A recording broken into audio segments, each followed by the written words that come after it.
Hello and welcome to the talkSPORT Darts YouTube channel. My name is Harry Durham. This week, this Saturday, the World Matchplay gets underway at the legendary Winter Gardens in Blackpool. The very best darts players in the world will be battling it out for the Phil Taylor Trophy. Don't forget, we'll have it all covered here on the talkSPORT Darts YouTube channel. Watch-alongs of every single game. So make sure you like, subscribe, yeah?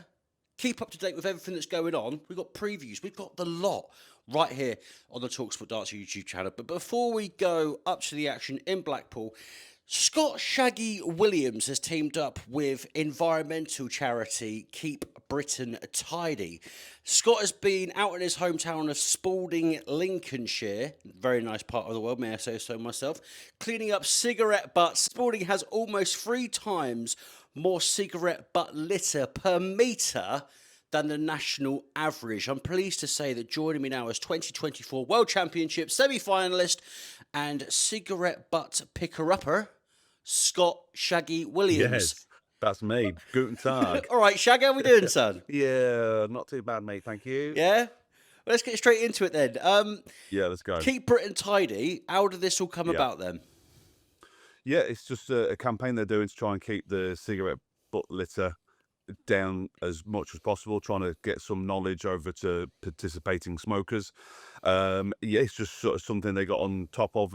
Obviously, the information you said about Spalding, obviously, it's one of the worst cigarette butt litter places in the whole of the UK. So they looked at looking at that specifically, see the connection with darts and the fact that 70% of darts fans and darts players smoke, and to put the two together and found out that I was reasonably well known in the area of my old town Spalding and hometown or whatever. So yeah, so they got in touch and I'm working with them to try and get some knowledge into the world. You said you're well known around that part of the world. I mean, I've seen the video of you not picking up, but sort of posing next to the bin.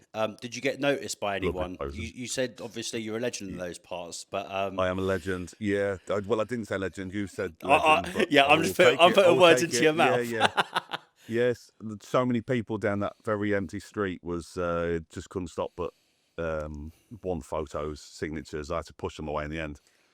No, yeah, I'm well known in the area. I play in the local leagues and stuff there, and all my family live in Spalding, so it was just a no-brainer to get involved with Keep Britain Tidy. Does it wind you up when you're walking through, say, Spalding, and you see cigarette butts on the floor?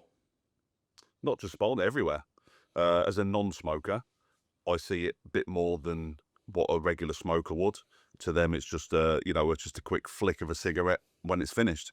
To me, it's litter. To me, it's the smell's disgusting and everything like that. So it's more than just seeing a bit of litter. It's trying to tidy up the whole place. I think a career. If you've seen the stills or the B-roll that they got yesterday, it's absolutely fantastic.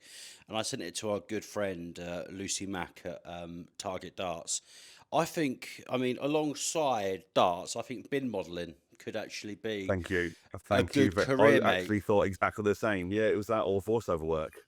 So it's one or the other that I'm going to be going. If darts eludes me in 5 years, I definitely know what I'll be doing. I mean, I'll be on the bins shouting really loudly. I'm sort of sensing the Shaggy Club with Harry Durham, talkSPORT, Darts podcast, loads of fun, and we just chat nonsense. I mean, oh my God, that sounds perfect. Have your people call my people. Scotty, let's go straight into the World Matchplay then. If you look at how both sides of the draw falls. Yeah. I mean, Luke Humphries' side, which I'm going to call the first part of the tree. Yeah. I mean, we never know what's going to happen, but that could look like another final for him if all goes well for Luke Humphries. Yeah, absolutely. I mean, there's obviously, like you said, 32 best players in the world. They are some of the best players in the world, but then you've got players throughout the draw that you kind of don't expect. The way Josh Rock's playing at the minute, anything can happen with Josh, especially over the longer format. I think first couple of games are first to 10. And then it goes up and up and up. And with a long format and a couple of breaks, anything can happen from anyone. What do you think of Luke Littler's chances? I know it's really boring, everyone asking, Luke Littler, there's more players to Luke Littler. Luke Littler. Oh my God, how good is Luke Littler? Literally, so I heard someone say that straight after he won the World Championships. I was like, well, he's literally the world champion. Yeah, he's not bad, right? Yeah, he's not bad. We know that Luke doesn't actually train that much, just 7 games that he's played since the Premier League final. Compare that to someone like Gezi, who is so hot on the hockey at the moment. So good. So good. And I mean, compare it to Gezi, and Gezi's played something like 30 games and has won a World Series, a Pro Tour, made it to a Euro Tour, then made it to 2 Pro Tour finals in that time as well. What we've learnt from Littler is that obviously doesn't train that much, just rocks up. He has got it's just natural. It is just talent. Yeah, that's exactly what it is. Yeah. But if you compare it to someone like Gezi, who has to play and train hard to get into those positions, I mean, does it actually matter with Luke? Yeah, I mean, I think with Gez especially, I think it's just natural for Gezi. I think he just loves being competitive. I think going back to his rugby days, as well as he trains a lot in the gym, keeps himself busy with his chippy, and loves sport in general. So I think Gezi, regardless of the competition, wants to challenge and battle, and he wants to be the best of the best wherever it is. He can go to his club on a Saturday afternoon at a competition, and he wants to beat the 10-year-old kid that's just laid him in front of him. Whereas Littler's obviously so young, he's never really had this kind of a competitive streak about him. He's always been, even since I've known him, very laid back, not really bothered. He'll turn up, he'll do the business, he'll go on. Simple. And I don't think he'll ever change. I don't think he needs to change. I just want to give a quick shout out to Stuart Miller 4824, who said on yesterday's video of Glenn Durrant, for the interviewer, not to mention Gary Anderson is ridiculous. Well, Stu, it's your lucky day, my friend. Gary Anderson plays Luke Woodhouse in his opener, then potentially Ryan Joyce or Stephen Bunting, whoever gets through. Gary's won 1 Pro Tour along with another semi-final, a Euro Tour to his name already this year, and runner-up at the weekend, and another semi-final as well. Scott, we know how good Gary Anderson is. You've beaten him twice in the last 2 years. He can't be that good. Thank you for saying. I've only played him 3 times, I think, as well. So. Oh yeah, I mean, Gary, multi-time major would it be? His form must have gone downhill if you're beating him, for goodness sake. Exactly. Yeah. Or my form goes up a little bit. Yeah, exactly. But no major wins since 2018 for Gary Anderson. We know how good Ando is, but is it a case? He's not making up the numbers. I'm not trying to be disrespectful to Gary because he's such a quality pro, but are his days of majors potentially behind him now? No, I don't think so. I think what he's trying to do is just try to slow it down a little bit. I think he's seen how busy the calendar is, especially how busy it's got over the last couple of years. Even since I started playing back in 22, the calendar's got busier and busier throughout the years. And Gary's had his time. Like you said, he's had his time of being what he would say in his peak. Now he's ready just to pick up bits here and there when he fancies it. If he fancies it against Woody, Gary will annihilate him. It's as simple as that. But it's whatever Gary fancies in the day. It genuinely is as simple as that. If he's not bothered, if he's not bothered, then he's not going to be bothered, and he's not going to be putting up a show like we expect him to do. But I think just with the fact that it's such a major competition in darts, and it's the second biggest one compared to the World Championships. I think we'll see Gary play bleeding well over the next week. And I hope so, because I absolutely love Gary, and I think he's still fantastic at the game. You mentioned him at the top, your fellow stable mate and one of your best mates as well, Josh Rock, kicks off his campaign against Ross Smith, who's been unbelievable on the floor and also in Europe this year as well. He's been fantastic. World Cup winner with Daryl Gurney for Northern Ireland this year. Is the match play where Rocky is truly going to come alive? Because we look at him, you being mates with him, I've interviewed him a load of times, big fan of Josh Rock, and he has got that ability to come alive in these majors. He could be a multi-time major winner in the future, couldn't he? Oh, absolutely. I don't need to tell you or anyone else watching this about how good Josh is. But it is the scoring power of Josh is unrivaled, really. Ross Smith will do really well, but Josh, I think, average-wise, is probably one of the highest, I think, in the last I see Darts Oracle with the last 200 legs played. I think Josh is averaging about 101, maybe one of the highest. So it'll all be all about the doubles for Josh. If as soon as he can start hitting the doubles a bit more regular, because that's what's eluded him over the last couple of years in different majors. If he's comfortable, then I can see Josh going all the way. And I would like that personally from my own point of view, but from a darts point of view also, I think it's about time he bloody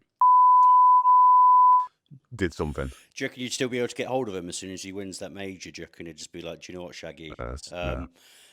You'd see Shaggy calling up to wish him congratulations. He's like, I don't even know that bloke anymore. I'm a major champion. Well, he still talks to me when considering he won the World Cup, but I don't know this because it was a team event. They still both talk to me. I abused them for days after that, by the way, just for winning that. Mate, that 171 from Rocky and that, though, I think that is the best. Yes, we've had 9 darters in the Premier League. We had Ross Smith hitting 2 9-darters in a day or 2 days on the Pro Tour. Yeah. I think that 171 against Gezi and Johnny was the best darts throw that we'll see. The leg. The leg in general go from 180, I think 180, 134, 171, 16. I think he went at 2. So it was like the leg itself in the circumstance for both of them, because it was Darrell's first like major final as well for a couple of years.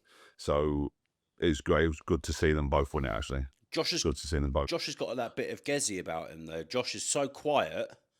Like Josh, such a lovely guy, and I never really expected in my wildest dreams for him to. He doesn't give it on the hockey, but in the sense of the Rocky roar, like Gezi, mate, he gets so fired up, man. Yeah, it's a new thing. It's a new thing that he started doing just recently. I know he loves. I know he's always loved it, and I think it just he brought it out a bit more when he was with Darrell the other week, just because they're such good friends and they go on this journey together. I think it just felt like it meant more. So I think that's why he just gave it that little bit extra, just to let his opponents know that they mean business. Especially as what he said at the start of the year, and I spoke to Paul Nicholson about this last week when Josh said that him and Luke Littler are going to dominate world darts, and a lot of us were sort of just like, yeah, Josh, you're good, but that's quite outlandish to come out and say that. But now, 6 months on, and the age that Josh is, I think, no disrespect to Josh, a lot of people will see him and think he's older than Shaggy. But he's 35. He's actually 37. But his birth certificate was wrong. So he's actually 22, I think. Yeah, 22, 23, mate. Like, it's scary what he can do. We mentioned this man a lot throughout the video, mate. That's Gerwyn Price. I said to Duzza yesterday that if you took me down to bookies, mate, and gave me a $5, I mean, I'd put Gezi on to win the match play because he's in such good form at the moment. I'd probably put Gezi on every single major this year. He's a joke right now, Scotty. Yeah, man. He's playing some unbelievable stuff. Even when I beat him a few weeks ago at the Pro Tour, didn't want to put that in there, but it's cool. He's still chucking in like mid-90s. He feels like he's playing crap, and he's still chucking in mid-90 averages, high 90s, and losing the game sometimes. And it's unfortunate, but like you say, his form is ridiculous at the minute. He's finding that way of winning as well. That 119 against Wessel at the weekend was massive, especially when I think Wessel sat on 32, and he just took it out. And it's gone, and that's the game. And that's the thing that Gezi has more than anyone, I think, is them big cojones in between his legs. I think he thrives on just moments like that in games, just to push him over a line and give him that extra that everyone else doesn't have. Just before we end, mate, got a couple more questions for you. I'm going to be completely honest with you right now. We've spoken a bit on Instagram. We've had good chats, blah, blah, blah. I'm not flirting with you. You're one of my favourite players. Mate, stop. No, mate. I'm going to blush. I'll blush. Oh, please blush. I love you. You can't see anyway. It's quite red. It's quite red anyway. I love you so much as not only a player, a human being, ability, the look, the chat. I've said it for so many years now. You could be a major champion. What is stopping Scott Williams from being that? I think my floor game is taking a bit of a toll. I really struggle on the floor just because there's so many good players on the floor, and you have to prepare for 5 or 6 games potentially a day. they start at 1 o'clock in the afternoon. They end up being a really long day. So you're trying to prepare from 8, 9 o'clock in the morning before it starts, and pushing yourself. You're traveling, doing all this traveling here, there, and everywhere. So I think if I can find a nice part of the floor game and qualify for a few more European tours, then I think I'll see myself on the TV a little bit more, and then pushing for that top 32, pushing towards the majors, and hoping to do a bit better over the next couple of years. But it's something that just happens when I'm playing well. They go in. You thrive off of that crowd though as well, don't you? Oh, I love it. I love it. I love the chanting. I love the abuse. I love just every part of being on the stage. And I play better probably over in Germany, where they just abuse me. What are you talking about? They love you over there. I love shutting. No, the thing is though, individually, I have so many messages, Instagram messages and Facebook messages, from German people who absolutely love me. But collectively, when it comes to the crowds over there, they hate me, and that's okay. I'm okay with that, and they don't seem to understand that I'm still okay with. They can chant or whatever. I'm still okay with that. Please be louder. Please chant more. Please abuse me more. I'm going to beat whoever's in front of me even easier. Right? Oh mate, I absolutely love it. Listen, we've got for our friends that subscribe on this channel, we've fingers crossed. I think we're going to do it. Shaggy and Durham are going to be together in the next couple of weeks to make you some brilliant content. I mean, this might actually break the internet. The channel might get taken down. It will. I could be unemployed. But me too. Listen, it's all good fun, and we're going to make you guys, subscribers, the viewers to the talkSPORT Darts YouTube channel, something very special. Shaggy, mate, I'm going to let you get on.